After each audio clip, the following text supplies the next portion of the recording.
Apa sajakah pakan kambing perah itu dan kapan jadwal pemberiannya?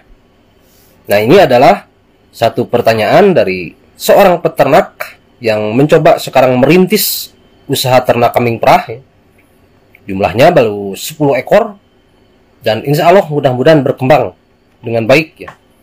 Beliau memberikan pertanyaan kepada Memang karena Memang mungkin dipandang sudah mempunyai pengalaman yang cukup banyak karena sudah 16 tahun beternak. Walaupun pengalaman itu tidak identik juga dengan keberhasilan ya.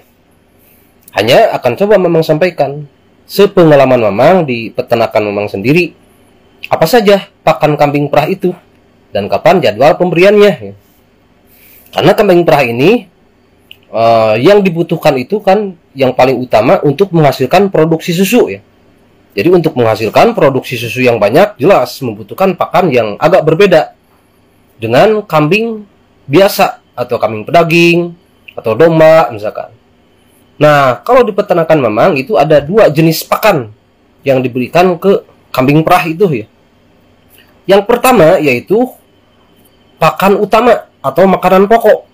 Nah, makanan pokok untuk hewan ternak ruminansia itu kan hijauan ya. Berbagai macam jenis rumput-rumputan, rambanan, kacang-kacangan ya, dan lain sebagainya. Nah, kalau yang lain itu ada yang memilah-milih. Jadi hijauannya ada rumput budidaya, ada rumput liar, ada rambanan atau daun-daunan pohon gitu ya. Nah, kalau Memang biasanya tidak pilih-pilih. Pokoknya apa saja yang berbentuk hijauan itu dikasih aja ke kambing. Tetapi tidak dalam bentuk hijauan segar dadakan ya.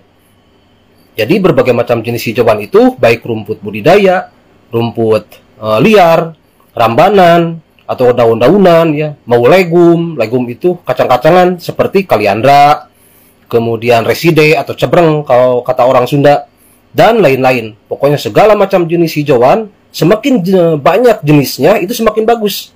Karena kalau kita misalkan satu jenis tanaman atau satu jenis hijauan mengandung satu jenis enzim, maka semakin banyak jenis hijauannya, berarti semakin banyak jenis enzimnya yang bermanfaat untuk rumen ternak dan kesehatan ternak ya. Dan kualitas susunya juga akan lebih unggul ya. Itu yang pertama. Jadi berbagai macam jenis hijauan, baik itu rumput budidaya, rumput liar, rambanan, dan lain-lain, tetapi tidak diberikan dalam bentuk segar dadakan. Khawatirnya jika diberikan dadakan segar, bisa jadi yang terlalu muda itu bisa menyebabkan mencret dan kembung, atau masih banyak embun, atau masih ada bibit-bibit bakteri dan mikroba ya. Jadi alangkah lebih bagusnya jika rumput dadakan segar ini, hijauan dadakan segar ini dicacah dulu, kemudian dilayukan dulu. Boleh dilayukannya dengan cara dijemur biar cepat misalkan, atau bisa juga dengan cara dihamparkan 1 hari. Nah, rumput dadakan ini yang setelah dicacah kemudian dilayukan dulu 1 hari, ini relatif lebih aman, baik dari racun maupun dari mikroba atau patogen ya. Nah, lebih bagus lagi di peternakan Memang itu, yaitu dibuat silase. Tetapi silasenya silase singkat ya. Apa tujuannya silase singkat? Jadi tidak 20 hari atau berbulan-bulan. Memang bikin silasenya hanya cukup 1 hari, 2 hari, atau paling lama itu 3 hari. Kenapa? Kok cuman singkat, cuman sebentar? Supaya tidak terlalu asam. Kasihan kambingnya kalau makan asam terus ya. Bisa stres. Nah, kecuali kalau misalkan terpaksa, kalau dalam proposal jumlah banyak, misalkan punya rumput banyak, karena memang kapasitasnya terbatas, misalkan kemampuan untuk ngarit rumputnya, ABK-nya, sehingga hanya bikin stok itu paling lama sekali 3 hari. Kok bisa silase diberikan singkat dalam waktu 1 hari, 2 hari, atau 3 hari? Jadi kalau dihitung jam itu memang fermentasi atau bikin silasenya itu hanya 24 sampai 72 jam saja.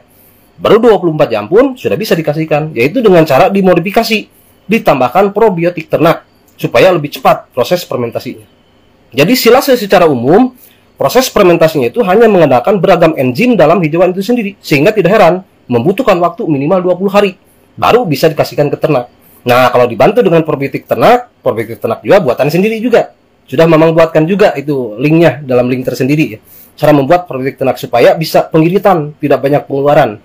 Jadi pakan utamanya yang memberikan itu adalah hijauan ya, hijauan segar yang dilayukan atau bisa juga dibuat silase singkat.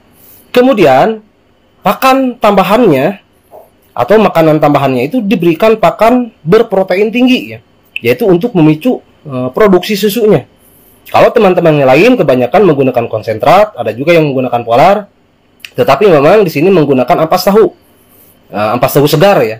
Jadi ampas tahunya juga sama, begitu datang masukkan ke drum, dikasih probiotik, kasih probiotik ternak. Itu fermentasinya 24 sampai 72 jam. Artinya supaya sudah kaya dengan probiotik tetapi rasanya tidak sangat asam. Makanya fermentasinya fermentasi singkat, 24 sampai 72 jam. Jadi kalau pertanyaannya, pakannya apa saja Mang untuk kambing perah itu? Yang pertama adalah makanan pokok, hijauan ya. Kemudian yang kedua yaitu pakan protein tinggi. Silakan bebas sesuai apa yang banyak, yang melimpah di tempat teman-teman ya. Jadi kalau di Mamang di sini karena kebanyakan ampas tahu, maka Mamang menggunakan ampas tahu. Kalau konsentrat tidak ada di sini produsen konsentrat dalam kontinu dan dengan komposisi yang sama terus. Mamang sendiri sudah pernah membuat konsentrat sendiri, tetapi tidak bisa mengalahkan ampas tahu. Akhirnya sekarang pakai ampas tahu lagi. Mungkin ke depan ini pun tidak permanen, bisa saja berubah ya ke depan. Tetapi kalau boleh Mamang memberikan saran pada teman pemula, jadi pertama pokoknya pakan kambing perah itu makanan hijauan yang makanan pokoknya. Per ekor per hari itu 5 kg.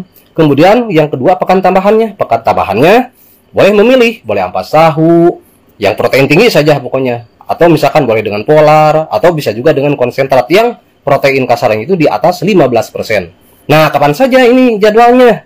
Karena dengan jadwalnya juga, kalau pemula kan belum tahu. Nah, khusus untuk di peternakan Mamang, jadi pagi-pagi ini, jam 6 itu pertama, kalau untuk pemberian pakannya itu, diberikan dulu pakan ampas tahu fermentasi singkat.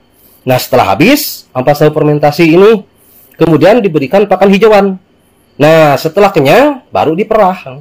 Nah, siang hari diberikan ampas tahu lagi, ampas tahu fermentasi singkat. Tidak diberikan hijauan segar. Nah, sorenya baru diberikan lagi pakan hijauan segar atau yang dibuat silase singkat. Nah, itu saja kalau untuk pemberian pakannya. Jadi, pertama adalah hijauan, yang kedua adalah konsentrat atau pakan berprotein tinggi lainnya. Misalnya polar atau ampas tahu. Berapa banyak? Nah, kalau Mamang di sini memberikan untuk kambing perah itu hijauannya 5 kg, untuk ampas tahunya 3 kg. Jadi total per harinya itu sampai 8 kg. Kok banyak amat, Mang? Karena untuk mengirit pekerjaan ya. Supaya tidak memberikan minum, capek juga kalau memberikan minum tiap hari. Akhirnya sekarang Mamang berhenti juga nih ngasih minum ya. Yaitu dengan diberikan pakan segar saja. Karena kebutuhan cairannya itu bisa tertutupi dari ampas tahu segar dan dari hijauan segar yang sebanyak 8 kg per hari. Nah, demikianlah teman-teman mengenai apa saja pakan kambing perah itu dan kapan jadwal pemberiannya. Semoga saja bisa bermanfaat.